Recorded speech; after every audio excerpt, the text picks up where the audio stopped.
It's the Retro Film Podcast. I am Giuseppe, And I'm Neil D.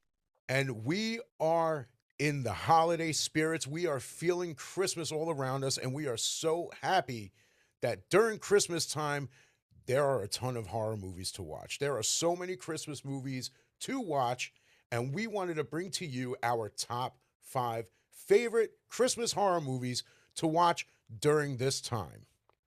And there's a lot of them. Narrowing down was tough, but I got through it. I have my list and I'm ready to talk about them. Right. And see, here's the thing with this is the thing, Neil, you and I, like, we can't just mention a movie and just move on. This could have easily been a top 10 list, but that would have been like a 3 hour episode. We definitely can't do a top 10. Trust me, if I could go beyond the five, I would go to 10 because there are so many more, but it was a little harder to get. I knew what number one was the second that we decided to do this. Picking out three, four, and five were a little tough. I knew what one and two were on my list. Three, four, and five, like I knew they were on the list, just couldn't. I had to figure out where. So we're gonna start things off. Neil, what is your number five favorite Christmas horror movie to watch during Christmas time?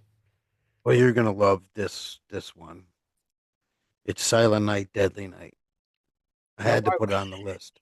of course. I know you love it, but What it gave you that wasn't a idea? real favorite slasher of mine. I mean, it's definitely a essential slasher film, which influenced a lot of movies. Absolutely, I'll never take that away from that movie. It's a brutal film, though. It is rough on many levels. It gets deep into to human condition and tragedy and trauma as a kid. You know, with the whole punishment thing going on with it, and I just remember watching it on TV, and that was the only one my mom was like spec go on like questionable. Like she usually let us watch horror, but when she like read the details of this film, she was like, but she spoiled us. We got to do what we wanted to, me and my brother. So we watched it. Uh, and man, it was fucking brutal. Like that, just the nuns. I was scared of nuns. You know, the beating aspect, the killings were grotesque and violent, and that dude worked that axe like was a part of him. And the famous sled scene and the opening, when they're driving and the parents gets their necks split. That was like traumatizing. So yeah, it was a rough one for me, but it definitely had to be on the list because it sparked the Christmas horror genre in itself, and it's a quintessential one that most people mention. So it had to be on my list. Yeah, Silent Night, Deadly Night is one of those movies that it wasn't the only Christmas slasher movie to come out, even at that time. It just made a bigger splash. It made bigger waves than some of the other Christmas slasher movies that came out before it. This one was huge because it came out the same time Nightmare on Elm Street did, same day, and Freddy became what he became, and Silent Night, Deadly Night just kind of got pushed back because of all the pushback, because of the protests, having it removed from theater, and it was also as a kid, when I first started getting into horror, just looking at horror movie boxes, the VHS covers, that was one of those ones that like I just kind of looked at, and it's like you just see Santa's arm coming out of a chimney with a bloody, with a sharp axe, and seeing that as a kid, it didn't make me think like, oh, what's Santa doing or anything like that. I just thought that looked really scary to me. So it wasn't one that I saw when I was very young. It's one that I saw later on, and just fell in love with the movie completely. If you couldn't tell from And it was a big production.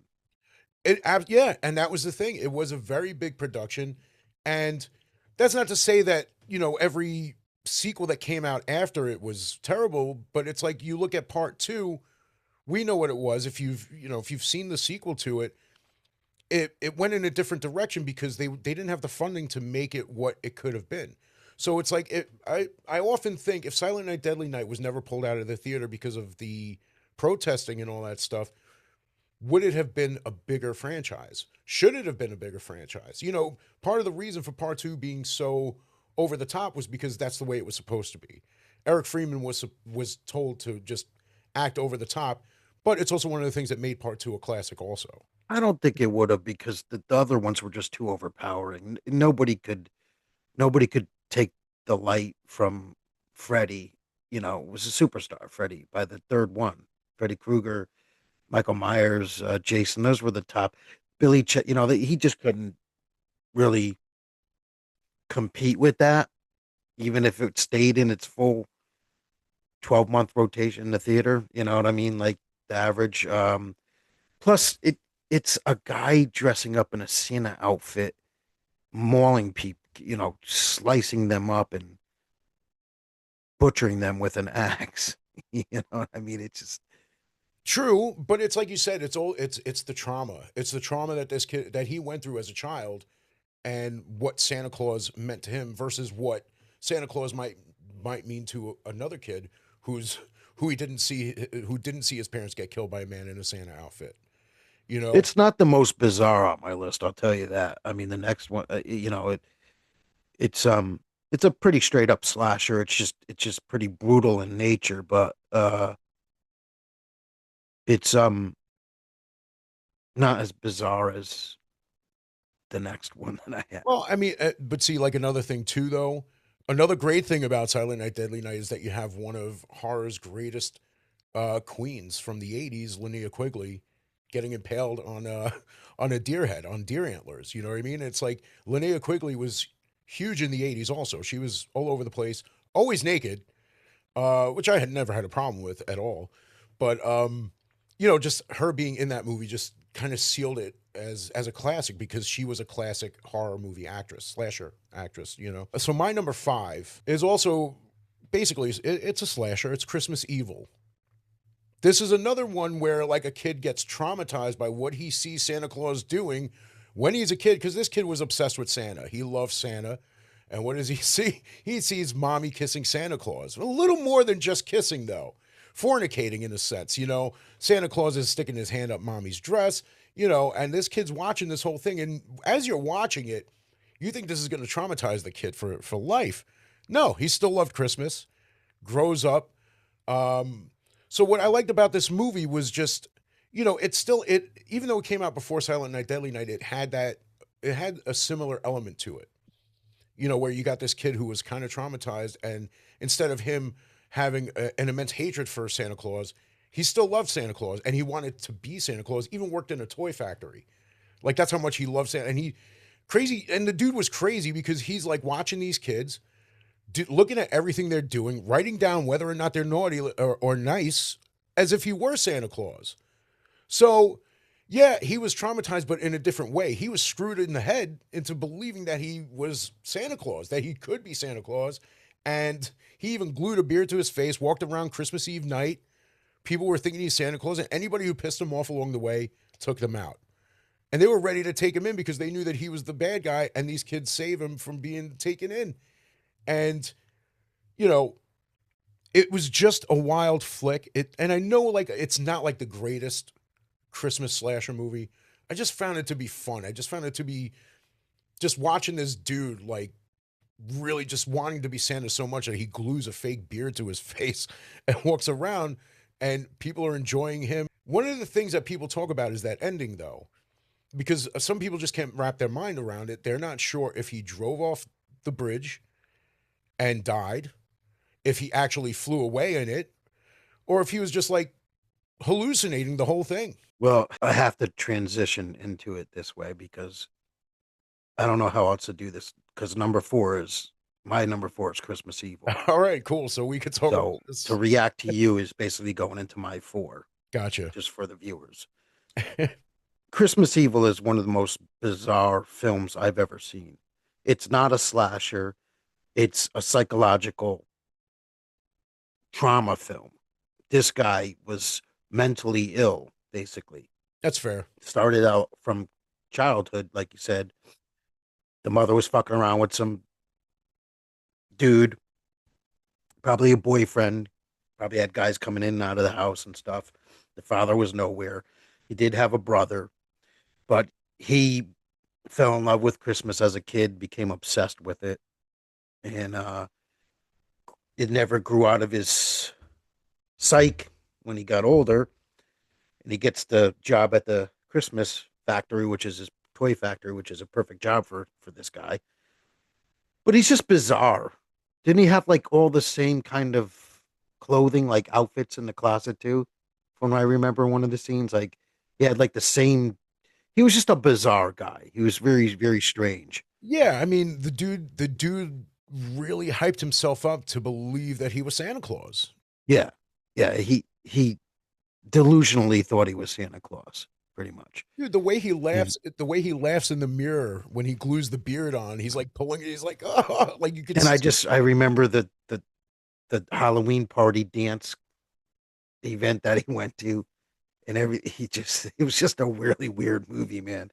And with the strange ending, but it kind of creeped me out, this film. I couldn't get over how strange this guy was. Like I got a threshold for strange, but this guy took the cake. He was an odd fella, man. And I think he was jealous of his brother having the Norman Rockwell family with the wife and the kids and everything, and tried to be a good uncle, and just yeah, delusionally thought he was Sienna. It just a bizarre script. That got made into a film, and it just it didn't get much exposure. It's kind of a really, really cult film. Uh, not a lot of people know about it, but it's a strange one. It's not a lot of kills in it either. It just deals more with the psychological madness that this guy descends into, thinking that he's, you know, Santa Claus, or what's the other name?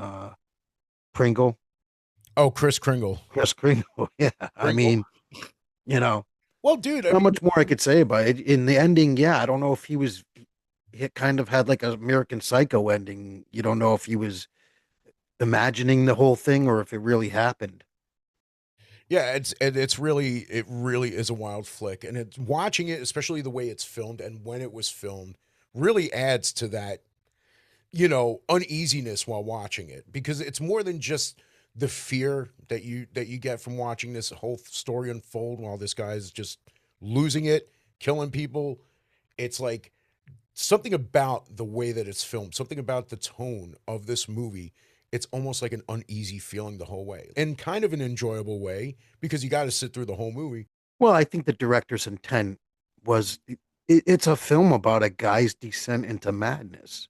That's basically what the film is about. It's just Christmas themed, and he thinks he's Santa Claus. That was the elements added to it. But it's really Travis Bickle just thinking he's Santa Claus. Right, dude. That's the meta equation I could, you know, compare it to. That's really what it is. This guy like watched Taxi Driver and was like, I want to do a film about Travis Bickle, but I also love Christmas. So I'm going to combine the two.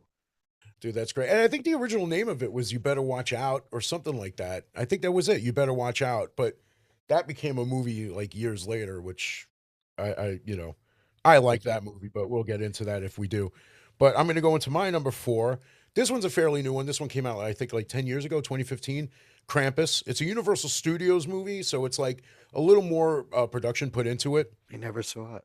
Oh, Yeah. really? Dude, it's on Shudder right now. Like they put it I on just never Shudder. got around to Oh, seeing it. dude, yeah. I mean, dude, it's a fun movie. You're not gonna like watch this movie and see what you saw like in what you would get from Christmas Evil or anything like that, because it's like mostly monsters. The lore of Krampus, that he's basically the anti Santa, and he punishes kids when they're bad.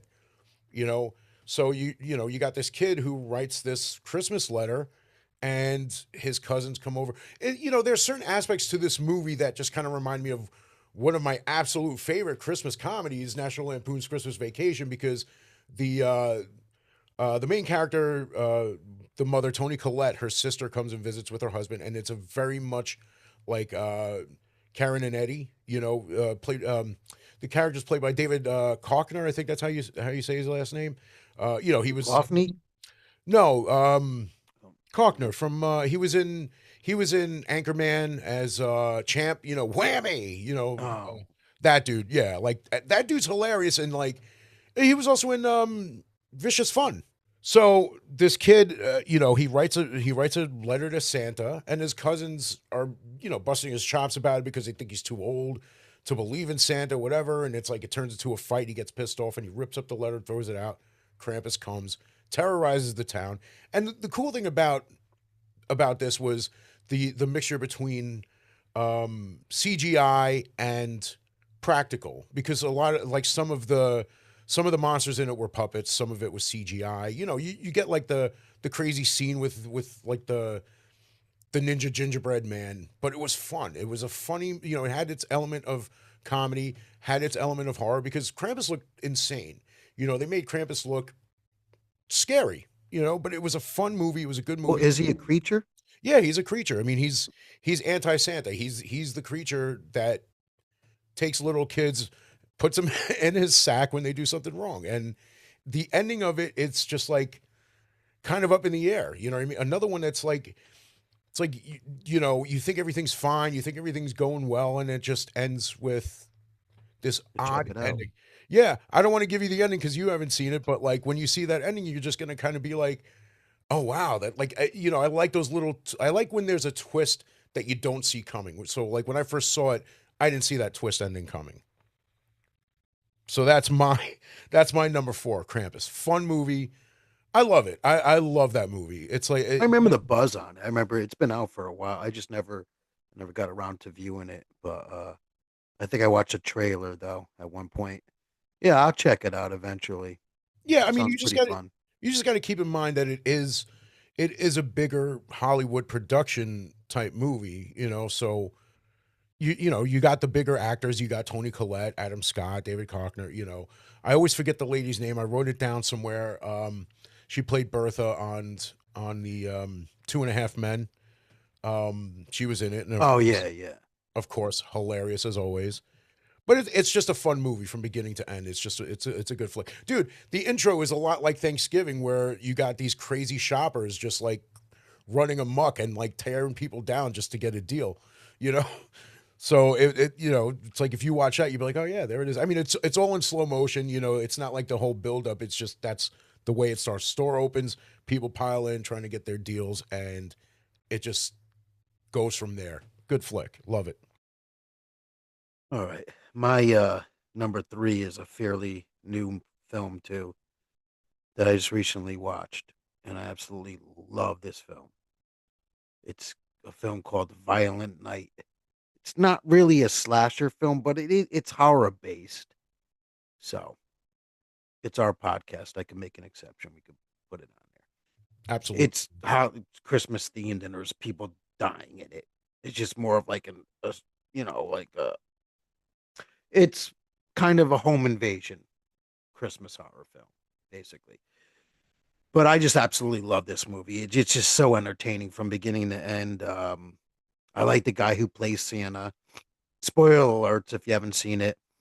The guy really is Santa Claus in it. That's what I love about the movie. And he's basically defending this rich family with this sweet little girl that her parents are divorced and she wants them to get back together. So that's her Christmas wish to Santa, but it ends up being really Santa. But there's a lot of crazy twists in this too.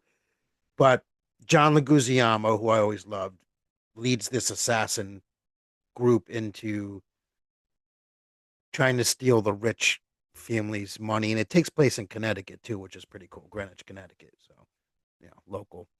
But long story short, I mean, he tries to take the money, tries to get into the vault, and Santa's delivering presents.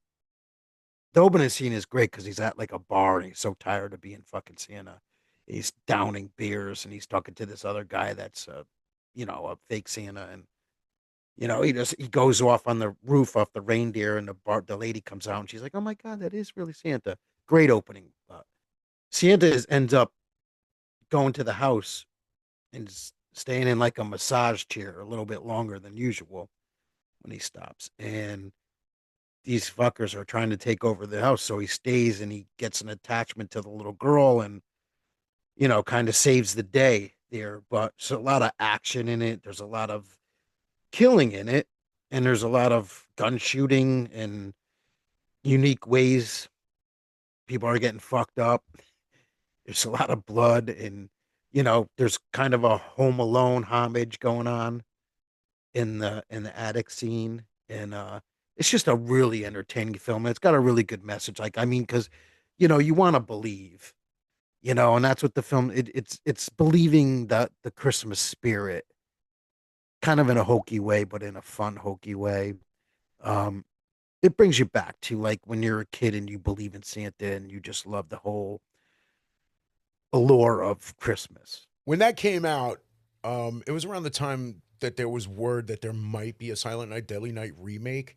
And I was hoping that maybe they were mistaken and this was the movie and there wouldn't be a Silent Night, Deadly Night remake, which, as we know now, it is happening. But I went out to see Violent Night in the theater and I absolutely loved it, man. I mean, John Leguizamo, when he shows up on screen, it's one of those things where you just kind of like, all right, cool. I mean, like, I don't know if you saw the menu. He was the only thing I liked about that movie. He was actually funny in it, as he usually is for the most part. But I really enjoyed that movie, and there were some things in that movie that like they didn't really expand on. When you find out where Santa came from. Spoiler alert. If with the scene where they just show him like having like a flashback to himself as like a Viking. When I saw that, I'm like, oh my God, I want to see that movie. I want to know about that.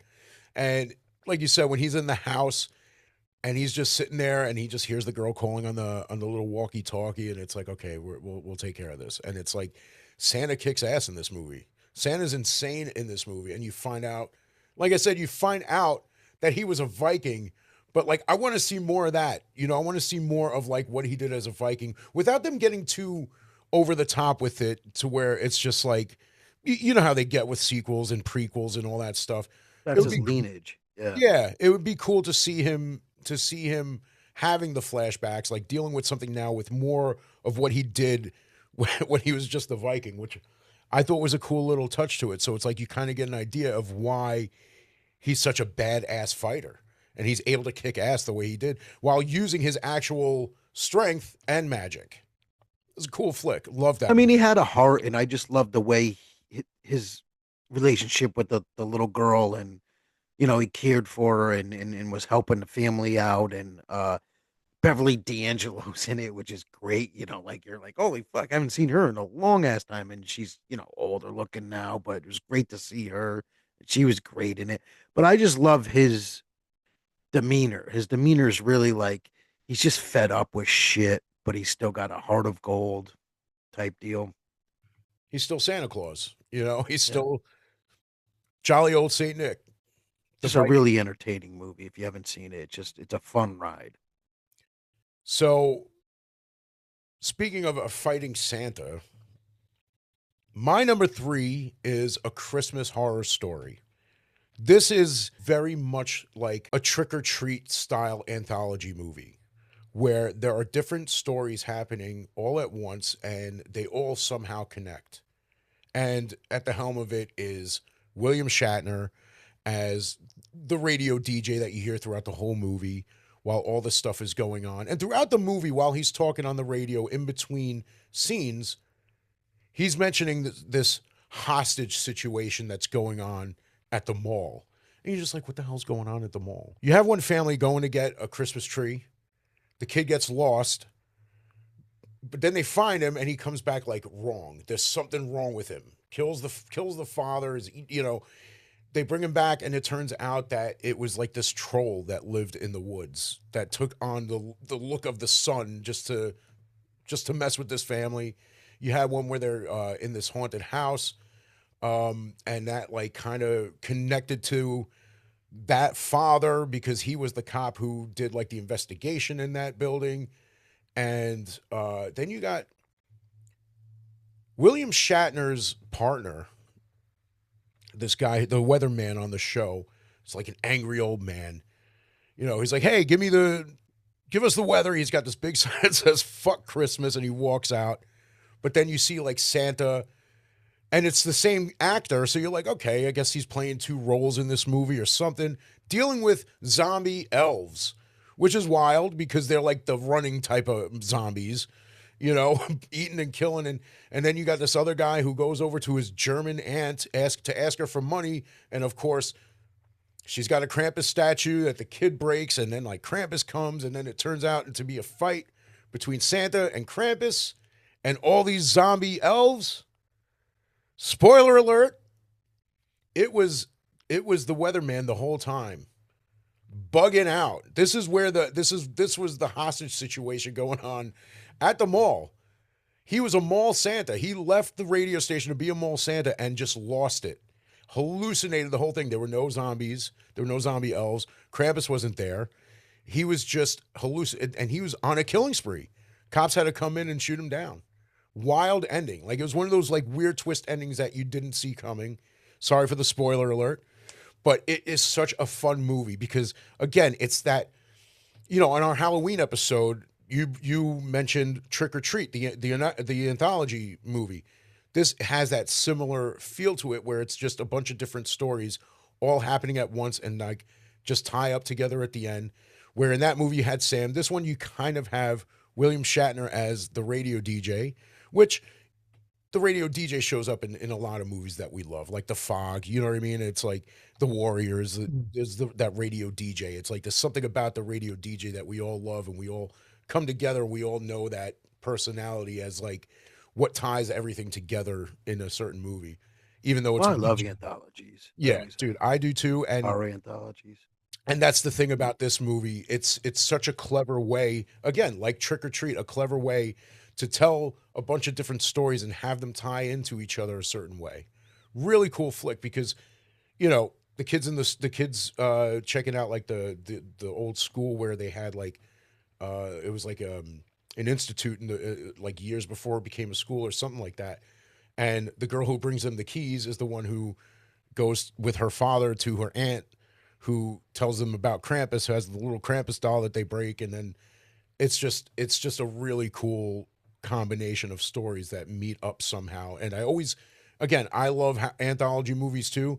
They're very clever with it, and they tie it all in together. It's a really sweet little way to put an anthology movie together. Again, a lot like Trick or Treat style. Yeah, I mean it's like a Crypt Keeper effect. Exactly. And it was just a fun Christmas horror movie to watch. I watched it I think last week cuz I just wanted to watch it. Like not even just to set up for this episode. Like I just wanted to watch it again cuz it's a good flick. It's fun. Well, honorable mention is definitely All Through the House. That Crypt episode's just fantastic. Oh, Honestly, definitely, man. I mean, the original with Joan Collins and then the remake with Drake, not the rapper, the actor. yeah, I dude, forgot see his I first name. I did see that original years before even seeing that one cuz I remember, it was one of those ones we rented They're a from. little different, yeah. Yeah. But But I the love Joan. HBO one is great too. Yeah, but I love Joan Collins. Gorgeous woman. Yeah, the Amicus one is fantastic. The original. Yeah. Yeah, Joan Collins has always been gorgeous. But yeah, it's a great episode. But my number two is man, I gotta tell you, this was a discovery that just blew my mind. There's a couple of movies, and I know I'm gonna get shit for this because it's like it's not like so totally out of the box or like, reinventing the wheel, but it was a clever film. It's a film called Better Watch Out. Absolutely love it. And it throws you for I'm not you're better at getting the twist than I am. I don't see them coming a lot of the times. I don't know what, but I did not see this twist coming. Spoiler alert, it's a little evil preteen that probably watched way too many horror movies like we did and a little sadistic and has a crush on his babysitter and fucking kills his babysitter's boyfriend, captures her, and it's like a house arrest type of movie, kidnapping movie, where this little shit and his best friend decide to kidnap the babysitter and keep her in the house and do just little bratty, fucking torturous things, and there's a lot of mind play tricks going on, and you know, you don't see it coming. There's a lot of nuances, and the little kids, there's something fucked up with them, but you can't quite figure it out yet. And he's jealous, and he's got a crush on her as usual. He's got all those cliches and tropes, and he hates the boyfriend, fucks the boyfriend up really, really bad. But it's just got kind of like that whole Gremlins kind of neighborhood type feel to it, and but what a fucked up kid, and a great ending too. Just a really fun ending where he fucking gets his, you Dude, know. yeah, dude, that definitely was a fun flick. I enjoyed that one, and it was like kind of messed up when like, because the friend didn't realize that he was like serious. Like he thought it was just a joke. He thought he was just messing around, and it's like, no, I killed her boyfriend, and she's gonna be mine at some point. And just again, spoiler alert, just the fact that he thought that he ended like he actually killed her at the end, and then there was the whole her eyes opening as she's being brought Oh, into he the knew he was fucked at that oh point. and that's the thing. I always thought there was going to be like a follow up movie to it, but you also got to kind of like that. That's how it ended. Also, you know what I mean? It's like you gotta look at it the way it is. It's like you see this girl, her eyes open. She's not dead, even though he thought she was until he saw her eyes open, and you're just like, oh man, he's dead. He's screwed, and you kind of want to see what's going to happen next, but the fact that never was a sequel, the fact that you just could leave it to your imagination, that makes it more fun sometimes. It's one of those movies where you just want to see what happens next, and that's why what makes it a really entertaining, fun film is you want to see what's going to happen to this kid, what's going to happen next, what is he going to do next, and that's the drive of it. There's a couple of kills in it. It's not really a slasher. If it's not, but it's a crazy film. It's a It's a fun ride, and like it makes you. There's kids out there like that. Yeah, I mean because It's scary. you think that it's just like a cute little crush that a kid has on his babysitter. Right. It's like you hear that story all the time. You see that story in movies, TV shows all the time, cartoons even. But the fact But that the story of this kid, he just goes that extra step and is like, no, like I'm in love well, with you and you're going to be mine. that's the brilliant thing about this movie is that it's the biggest mislead. The whole first and second act are a mislead because you think there's going to be a home invasion when there's like noises outside the house. You think the babysitter is going to protect the two kids from the intruder. That's what you think. That's what it leads you to think. But then the twist is it's actually coming from inside. It's the kid. So, spoiler alert, but still watch it. It's a great movie. Definitely, yeah, definitely a fun flick, definitely a wild flick. And my number two, it brings us to my number two because it has to do with a home invasion type of movie called Deadly Games Dial Code Santa. First saw this on Joe Bob. This movie's from I think like '89, and this movie. It's in French. It's with subtitles. Um, I didn't like it at first, but then my buddy Corey was like, "Dude, I love this movie. I love this movie." I was like, "I don't know, man." He's like, "I was like, you know what? Let me give it another shot, dude." I watched it from beginning to end. No breaks in the middle. Dude, this movie is such a fun movie because this movie is basically Home Alone before Home Alone was Home Alone. You got this little kid, loves Santa Claus, loves Christmas, believes in Santa Claus, and there's this little like computer program where you can talk to Santa Claus. You type in, it's like internet, as whatever it was back in the '80s. You know how late '80s, early '90s, and he's talking with Santa. He's got his friend. He's like, "Oh, Santa doesn't exist," and he's like, "Look, I'm talking to him right now on the computer." Meanwhile, it's like this homeless guy basically on the other end at like a pay, computer in like a mall or something, just responding to him like he is Santa Claus. And then this guy gets a job as a Santa Claus, he ends up smacking his kid across the head because she says, "You don't look like Santa." And she like pulls his beard and he smacks her, gets fired, gets upset, seeks revenge for the woman who fired him by breaking into her house while her kid is there. And just here's this kid with his grandfather. This Santa Claus intruder killed the kid's dog. And it's just this kid like setting up traps, finding like this guy, this kid is like a smart kid. He can like rebuild cars and do all kinds of stuff. Loves Rambo. Like he's always got like the camo across his face. He ties the bandana around his head. He's got like, fake guns and all this stuff. Rich kid too, because his mother, she's rich, well off, lives in a huge house with the grandfather. And the whole movie is this kid trying to escape this Santa Claus guy who broke into the house and tries to kill him. And it is just, if you know the movie Home Alone, this was basically what it was beforehand. But it was, it was this kid trying to protect his home, protect his grandfather from this guy breaking into his house who wanted to kill him for while seeking revenge against his mother for firing him from the job. Because like this guy, at the beginning, you see him like trying to get like there's kids with a snowball fight. He tries to get a part of it. They all scatter once he gets in there.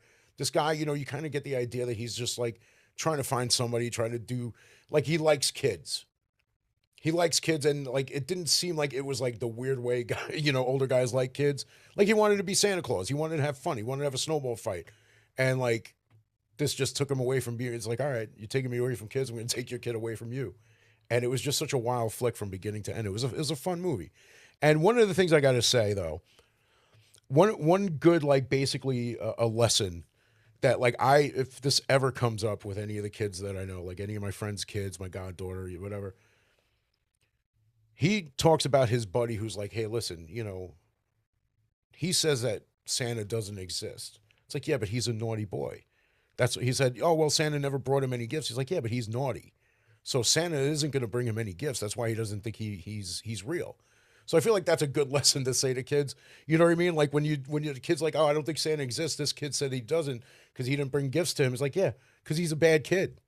Santa doesn't bring gifts to him. It's like, did Santa bring you gifts? Yeah, well, it's because you're a good kid. Yeah, I never heard of this movie. So Oh, dude, a lot of your list is, I thought I'd seen a lot of movies, I guess. dude, Vinegar Syndrome put it out on Blu-ray like a year or two ago on 4K. Subtitles are tough for me. Tough Dude, for I me. mean, like, well, that's the thing, man. I can't be tired when I watch a movie that has subtitles. You know what? Like, It's kind of rough.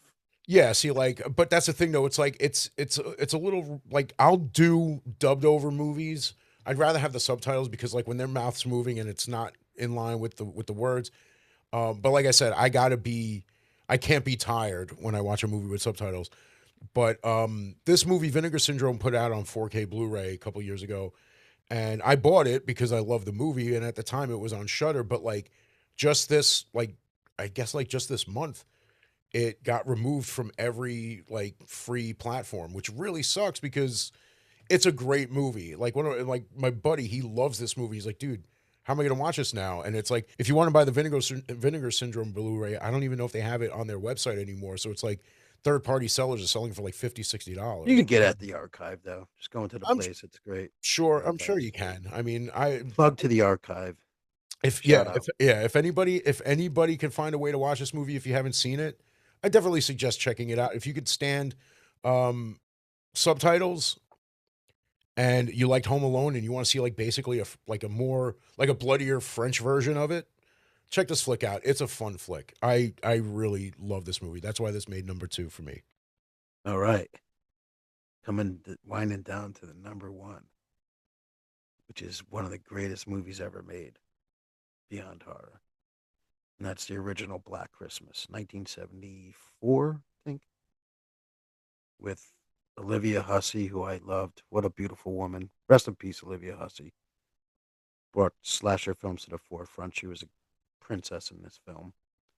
And Margot Kidder, too, which is great. Great cast. Uh, One of the most scariest films ever made. I'm just going to say it. I mean, you want to argue with me? Bring it on. Fight me for it. Fuck it. I'm going to say it is definitely. If you weren't, this is a frightening film. I mean, it's so influential too. I mean, just the Billy the phone calls taunting these college girls is just frightening. And he's right in spoiler alert. He's right in the attic. You know, just the taunting laughs, and they don't know where it's coming from.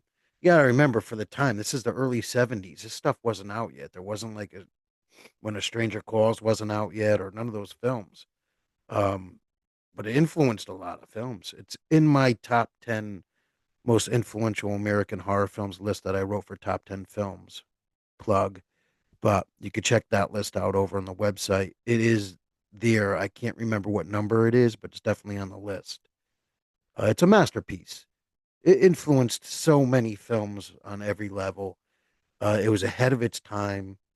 And the funny thing is, Bob Clark, who directed it, did Christmas Story, which is totally, totally opposite of Black Christmas. But basically, it's these girls are they're on they're over at college on like a break or whatever in the sorority house, and the you got the mother there taking care of things, and they call him Mother Hen or whatever, and they keep getting these phone calls of this like taunting, you know, uh, and they don't know where it's coming from, and like they say, get out of the house. It's coming from inside the house. But there's a lot of like weird kills, and it's very suspenseful. The way it was shot was really dark and moody. The atmosphere and the cop was great.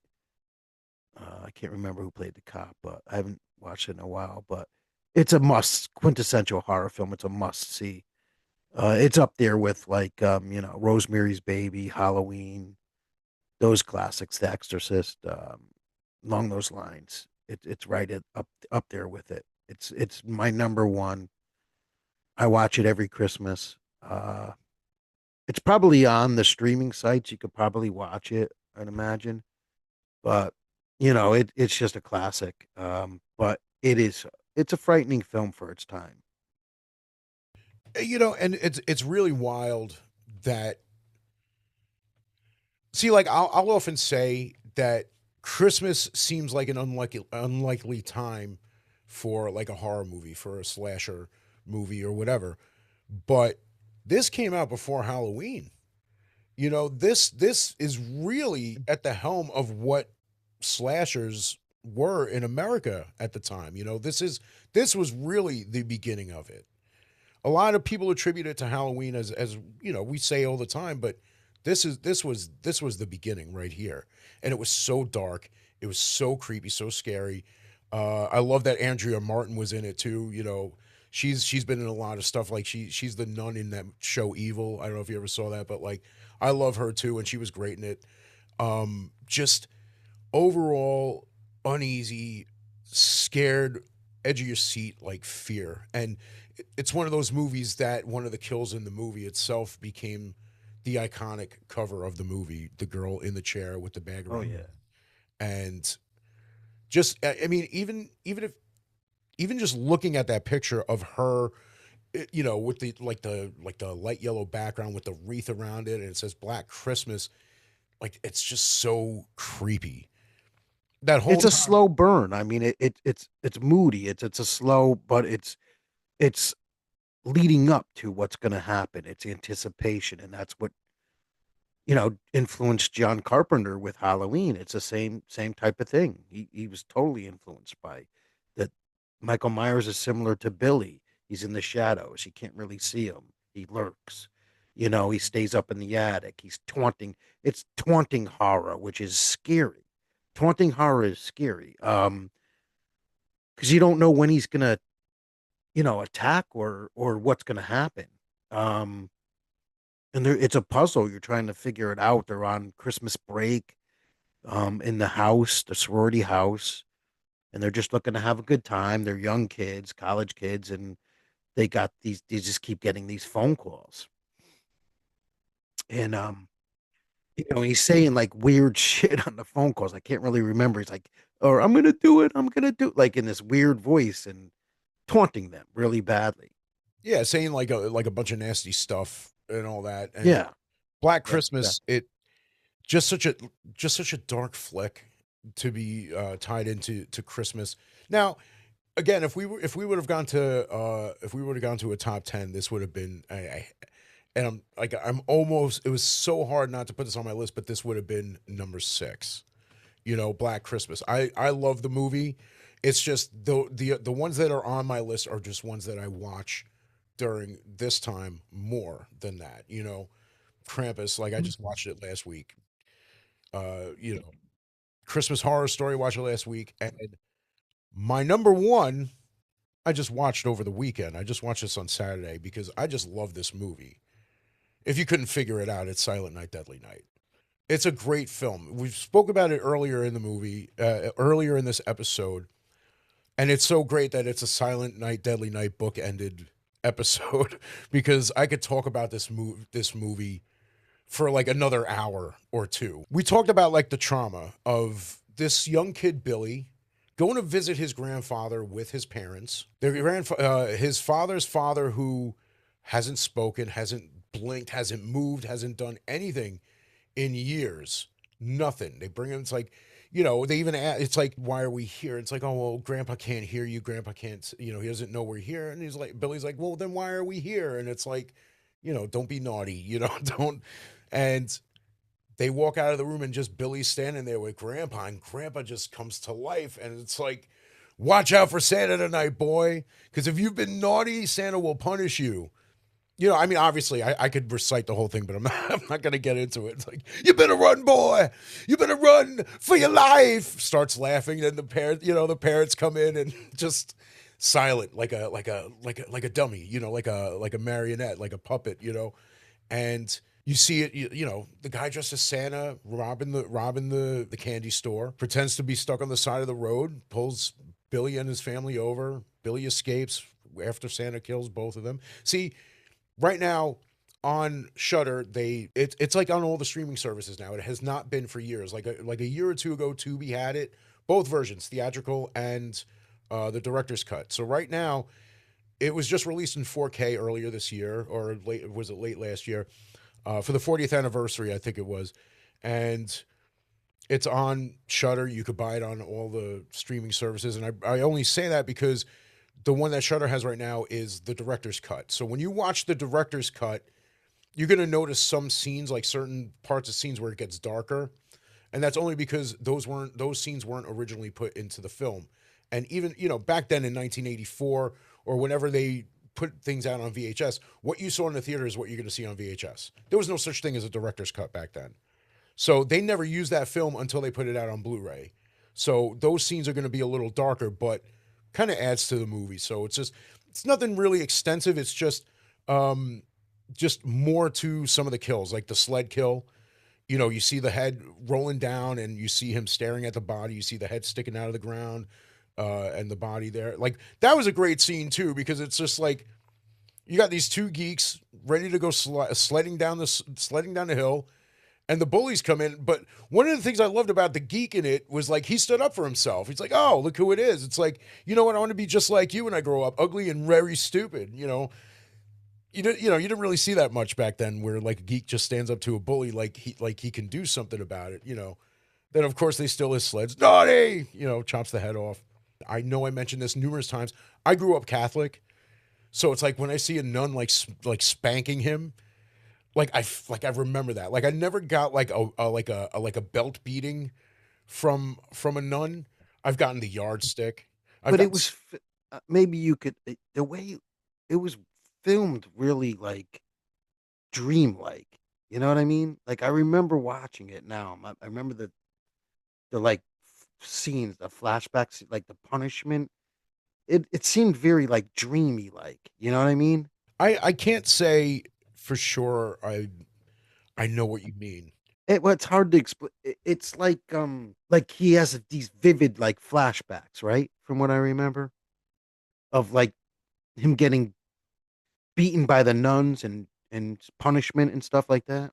Well, there is a dream sequence scene where Billy's home and he's thinking about Pamela, the girl that he works with at the toy store. You know, basically they're both naked, and then he just like in this dream, Santa comes up behind him and stabs him in the back. Gets up, starts screaming. You know, he gets in the corner and he's like, I don't want to be naughty. I want to be good. And he remembers himself as a kid when he was about to get beat by a nun for punching out Santa. You know, that came to the orphanage where he and his brother were, him and his little brother Ricky.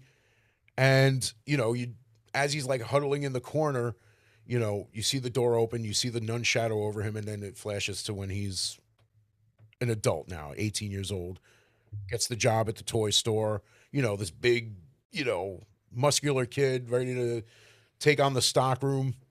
And of course, you know, Christmas comes, the Santa for the store gets sick and he has to take over. And this is where shit just falls apart for him. Because first of all, he freaks out anytime Christmas comes around because he remembers his parents dying on Christmas. Freaks out whenever he sees Santa. Because at the beginning, you know, it's like when he's what was he, like 10 years old, I think, had to draw a picture for class.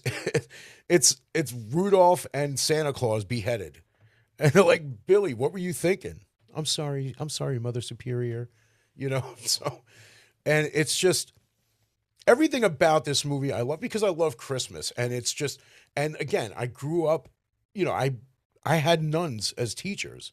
I got smacked by nuns, you know. I got a yardstick across the ass, you know. So In the protests too. This was a oh big that issue. dude like, shit, Outside man. of the The theaters. protests People is so bent over this. dude, the Oh, protests actually got this movie taken out of theaters, as we mentioned earlier. But one of the crazy things about those protests was Mickey Rooney was one of the actors who led the protests to have this movie removed from the theater. And the movie was removed after 2 weeks. The movie was only in theater for 2 weeks before it was removed. Years later, I think it was 91, 92 when part five came out. Who's the star of this movie? Mickey Rooney. Mickey Rooney came back to be in the final Silent Night, Deadly Night movie. And that is just such, it's just funny that he fought to have this movie removed. And the funny thing is, it's like years later, you know, apparently, you know, sorry to mention it again, Terrifier 3 came out and it was a Christmas based slasher movie. And apparently people were protesting that too. And it's like, we've seen this before. But back then in the 80s, when you protested a movie to be taken out of the theater, a lot of times it could have been taken out. Now it just makes people want to see it more. You know, you go outside and you protest a movie, it's like, no, you can't see this movie. It's like, really? Now I really want to see it. And they leave it in theater for longer because more and more people go.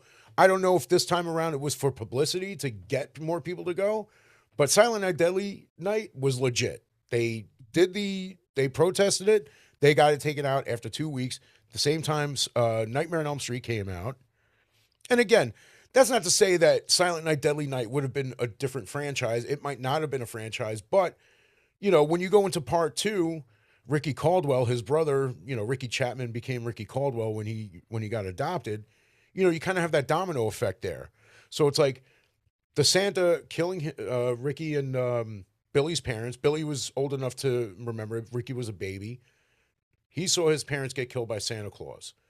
Then he became Santa Claus and did killing as Santa Claus. And Ricky saw that.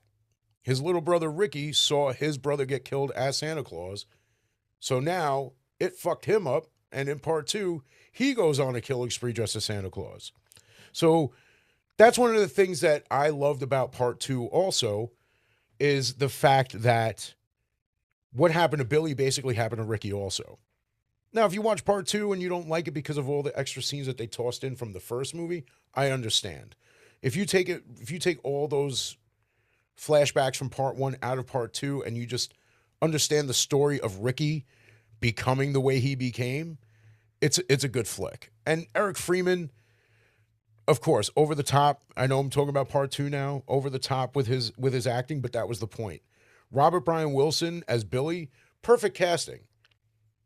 He was great. I mean, because he was like a shy dude, like, you know, he's this big dude, good looking guy, lifting these big boxes and all that stuff. You know, and I mention that because he almost didn't get the job at the toy store until Mr. Sims saw him and was like, listen, this job is for a man, not a boy. He sees Billy standing there tall. It's like, okay, yeah, you got the job. And he just loses it. And you get one of those moments where, I'm sorry to bring it up, but you get sort of the same kind of reaction that you did with Last American Virgin. When we talked about Last American Virgin, we talk about when Gary saw Karen kissing Rick right. because he thought Yeah. something was going on between him and Karen. Gary thought that he and Karen were going to get together. Turns out he was wrong. Now, that's just taken aside from like what he did for her, that's besides the point.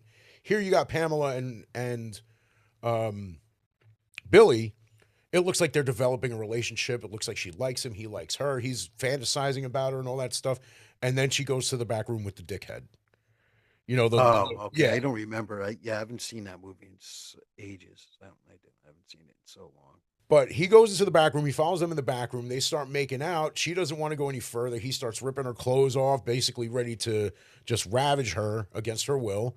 And Billy steps in.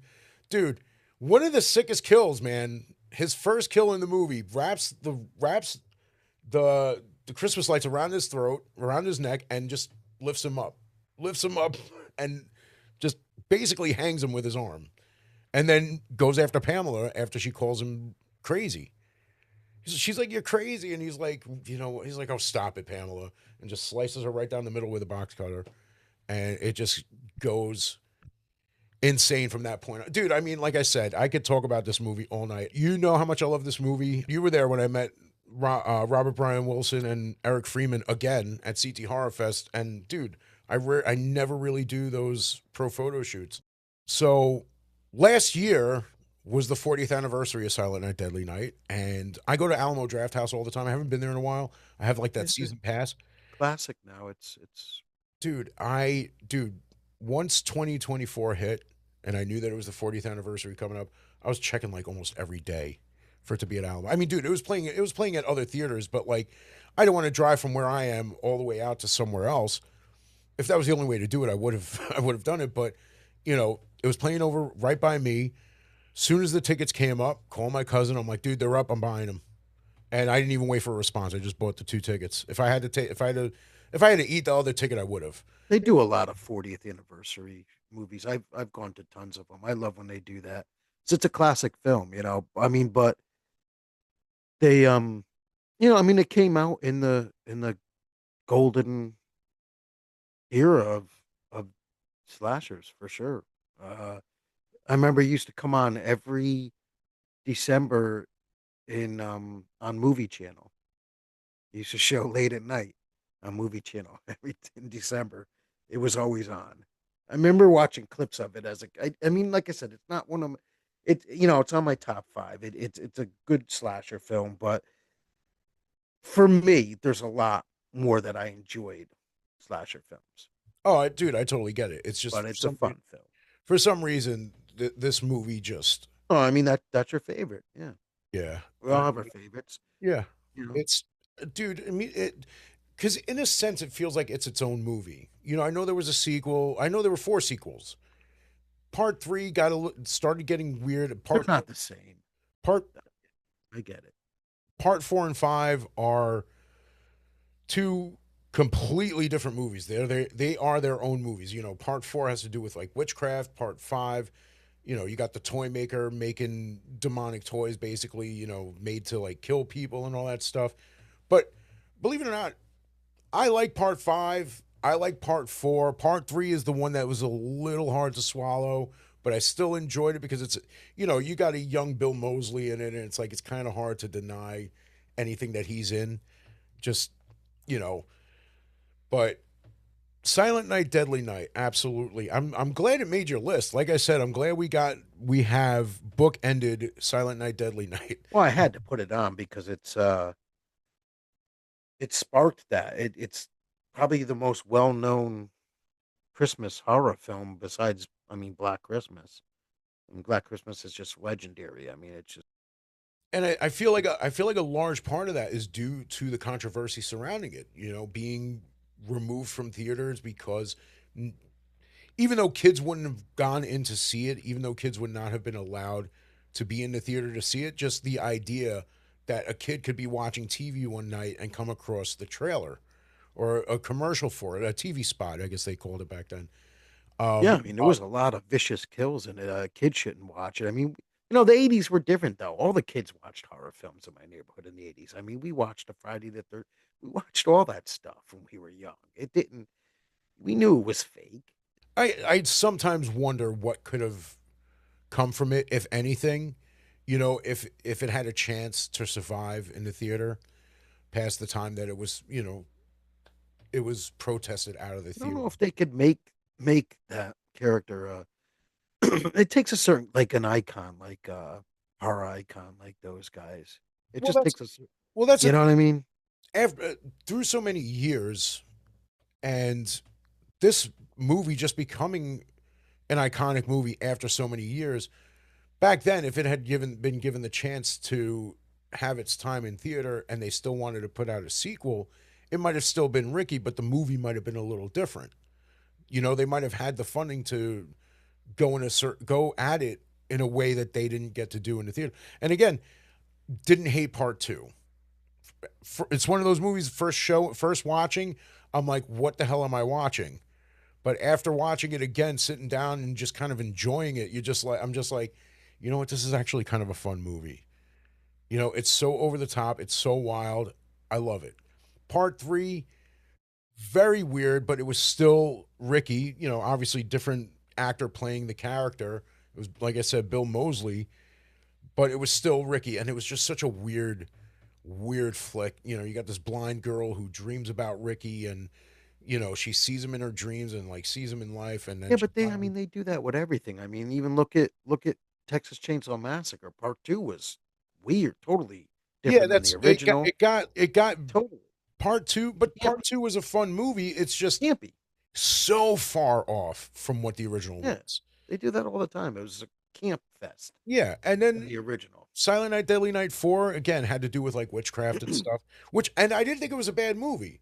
I enjoyed it. I enjoyed part Yeah, 4. it's. I mean, it's common. Look at the Amityvilles too. Like the wheel, the chair was possessing people. They just get silly. The Hellraisers, where they're up in space, they do when they drag stuff out like that. It's bound to happen. They can't keep. It, you know what I mean? It's a cash cow at that point. Right. And like I said, part 5 was the toy maker, but when you take a movie like that and you bring like Jason out into space, you bring Hellraiser out into space. You know, you want to bring Jason and Freddy together. There are people who are going to hate it and there are people who are Use your tongue in cheek. there are people Yeah, who are going it's there are people who are going to hate it and there are people who are absolutely going to love it. There are people who are going to have they're going to have some kind of love for it. It might not be their favorite movie ever, but they're fun. I because saw it's them all. I saw Freddy versus Jason. You know, it was fun. You right. know, it gets away from the original story. Yeah, I mean, look, even the Leprechaun movies. First one was a good flick. I enjoyed it. Second one got a little weird. Third one got even weirder. Fourth one went to space. But it has a cult following to the point where people are going to watch it and they're going to love it. They're going to love something about it. Like, 4 was all right. It's because they already love the character. So anything that they put, it's like, look, you could say, well, I thought Nightmare on Elm Street 5 sucked. But it's still a Nightmare on Elm Street movie, but then there's still something about it that you love that you could sit and watch it again if you It's wanted. still Freddy, yeah. I mean, it's still, but it's just, you know, like prom nights too. For I love prom night too, but it had nothing to do with the original story Right. whatsoever. You know, Dude, I same mean, then they made a part three, even I think. Slumber Party Massacre 2. Yeah, What same the thing, fuck was that? same thing. What it comes down to is like I love Christmas. I love Christmas movies and discovering Christmas horror movies was like just incredible to me. Especially Silent Night Deadly Night. It's just something about this movie. Again, growing up Catholic, um just being afraid of the box cover as a kid and then finally working up the balls to watch that movie and just loving it. Just loving everything about this movie. I mean, dude, there's a whole wall here with more posters. I mean, dude, you saw how I was at the horror convention. I'd put on a Santa suit because I was like a little kid. And I got that way when it was in the theater. All these other movies I mentioned, I would absolutely say if you can watch them, if you could find a way to watch them, give them a shot. But Silent Night, Deadly Night, I can't say that I'm excited for the sequel. I mean for the remake. I might see it just to pay respect to the original, but I know I'm not going to like it. I already know that. There is so much happening from the original movie. This got literally protested out of the theater. You know, they couldn't do that with Terrifier I'm 3. surprised Bloomhouse didn't do it though. I am surprised. I I thought for sure they were gonna they get should their have let name me all write over it. that. They should have let me write it. I have an idea. It wouldn't have even been a remake. It would have been another sequel, and it would have been fantastic. Way to go, guys! Damn you, Corey Cunningham! Yeah, I mean, but he's an actor now. But Halloween Ends fucking sucked. It did. It was very bad. That's why I'm so nervous about him being Billy Chapman in this new movie. That's why I feel like it's all his fault. You That's all never it's know. He all. might be good. He might pull it off. You not know till you see it. You know, my list is pretty eclectic. I think there's a lot of good ones on here that people should see, but definitely watch Black Christmas, the original. It will scare the shit out of you, even today. Great acting, great actors in it, great cast. Production was decent, and it's a very scary story. Uh, that could happen, pretty much. Uh, but it's just influential. It's a very influential film. I can name a lot of films that were influenced by it. I won't get into that now, but I'll name one that everyone has seen, which is Halloween, without a doubt. It is considered arguably, the first slasher film, which I agree with. But people argue Texas Chainsaw, which came out the same time, or I think, or a year before, Psycho. But I mean, I could give arguments. That's a whole other show. I mean, Psycho was more of a lot of different things. It wasn't really technically a slasher in my eyes. Uh, but all the text definitions of slasher, all the boxes are slashed off in Black Christmas, without a doubt. Not that many killings, but that doesn't matter. The aesthetic of it is a slasher. 100. There was not anything like that with that many kills, with that killing nature, the nature of the kills, the taunting, uh, is borderline. And I know we say this a lot in the podcast. Giallo influence definitely in slasher, which just goes hand in hand. But that's all slasher. But you didn't really see anything pre that other than Texas Chainsaw Massacre. It's a must see. Definitely check it out. I mean, for the young viewers, it may be a little hokey and outdated, but if you like good storytelling and suspense, you'll like it. If you like killing and goriness and slashing up for no reason, then go check out Terrifier. Check out that series. But yeah, That's fair. So, all right, there's our top 5 Christmas horror movies that we love to watch every year, and we appreciate anybody listening. Thank you so much. This was a fun one, man. yeah, I enjoy the top fives. I'm a list guy, and I enjoy saying what I like to watch coming up to a holiday. Uh, you know, Christmas horror is fun. It's just fun. It's Christmas and horror. Put them together. It's just a fun time, man. It's a party. I love Christmas movies in general. Like, Oh, there's just so many of them. dude, I mean, I love the unorthodox ones too. I mean, I like Less Than Zero is definitely a Christmas movie. Gremlins, I love um, Gremlins. Die Hard, uh, Lethal Weapon. Those movies all take place during Christmas. They all do. I know, and I So mean, dude, like if I'm not watching a Christmas horror movie, I'm watching Christmas comedies like National Lampoon's Christmas Vacation, yeah, Scrooged. Scrooged. Scrooged is one of my absolute favorites. Yeah, Of course, A Christmas Story. I can't deny. I still love that movie. I'm yeah. not sick of it. I'm not sick of it. I when it was on TBS, TNT, every Gremlins. I loved. Gremlins is a Gremlins. great Christmas movie. Gremlins is the first movie I remember seeing in theater. I know my mother said she took me to see E.T. I don't remember that. Gremlins, I absolutely remember seeing in theater, and that's the first movie I remember seeing in theater. The Yeah, whole like my whole family went. Me, my brother, my sisters, my great grandmother. movie. My grandmother was visiting from Italy, She loved it. My mom, my dad, we were all there, and it was just such a fun night. It was And a phenomenon. I mean, I had the Gizmo figures, toys. I had the Mad magazine issue with Gremlins on it. You know, I love like the Gremlins NECA figures. I I have I buy them. I just love the way that, because the NECA figures, they're made to look just like the actual thing, only smaller. So I got a whole bunch of those from like part one and part two, and I just when I saw like the winter ones, I had to get it. The Gremlin spider, the bat, all that stuff. The smart one from part two. Just such a best scene is when Gizmo's riding on the remote control car. I love that scene. yeah, dude. And yeah, I like I said, first movie I remember seeing it is just something about the Gremlins that it's just It such. brings you back to when like you're a kid. You know that movie. Yeah, and I mean, dude, I even liked part two. I thought part two was fun. Hmm. Heard they're working on a part three. They've been talking about that for years. I don't know how true that is. If they go into like a CGI thing with it, it's just not going to be as effective.